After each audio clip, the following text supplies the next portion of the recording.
दुख सहते सहते दुख मेरा साथी बन गया है, इसलिए मुझे अब दुख से परेशानी नहीं रहती। अब और कष्ट बढ़ता है तो मुझे और सुख मिलता है। जाना है, शरीर को छूटना है। मैं शरीर नहीं हूँ, ये नाशवान है। मैं भगवान का दास हूँ।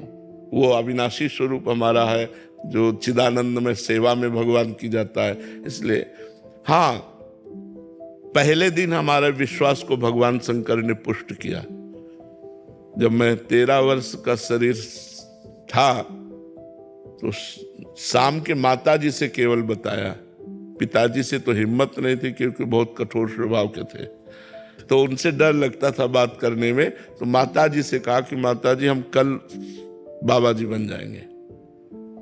बाबा जी बन जाएंगे। उन्होंने विनोद समझा और हमारी बात बन गई, क्योंकि उन्होंने विनोद समझा। अगर सीरियस समझती तो रो देती या कुछ हमको आदेश करती, और उन्होंने विनोद समझा तो ध्यान ही नहीं दिया।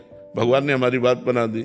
फिर घर से भागे, पैजामा कुर्ता या ऐसा पैंट शर्ट, आधा हाफ पैंट या शर्ट या पैजामा कुर्ता क्या था मुझे ध्यान नहीं है उस समय, मतलब गृहस्थी वेश में ही भागे। और 15 किलोमीटर चलने के बाद थक गए तो एक शंकर जी का मंदिर आता है नंदेश्वर, सरसौल में, सरसौल ब्लॉक में नंदेश्वर महादेव, वहां जंगल में जाकर के रुके। अब जब 12 बजे भूख लगी, क्योंकि सुबह से कुछ ना कुछ घर में मिल जाता था, अब सुबह तो मिला नहीं, चलते चले आए। अब दोपहर के 12 बज गए, भूख लगी, तो पहली बार हमारे मन में प्रश्न उठा कि कैसे जीवन निर्वाह होगा, कहाँ रहेंगे, कहाँ जाओगे। तुरंत हम कहा ये तो हमको परास्त कर देगा प्रश्न। तुरंत हम कहा भगवान जैसे रखेंगे, हम भूखों मर जाएंगे लेकिन घर नहीं जाएंगे, हर कष्ट सहेंगे।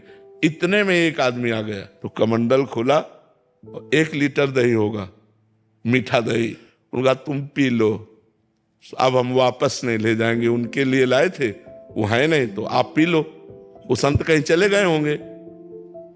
तो हमें सब कुछ लगे, हम कहा हम क्यों पी ले, बोले नहीं पी लो, महादेव जी की ऐसी इच्छा है। कि हमें विश्वास हो गया कि हमारे जीवन का आप पार करेंगे, आप स्वीकार करेंगे।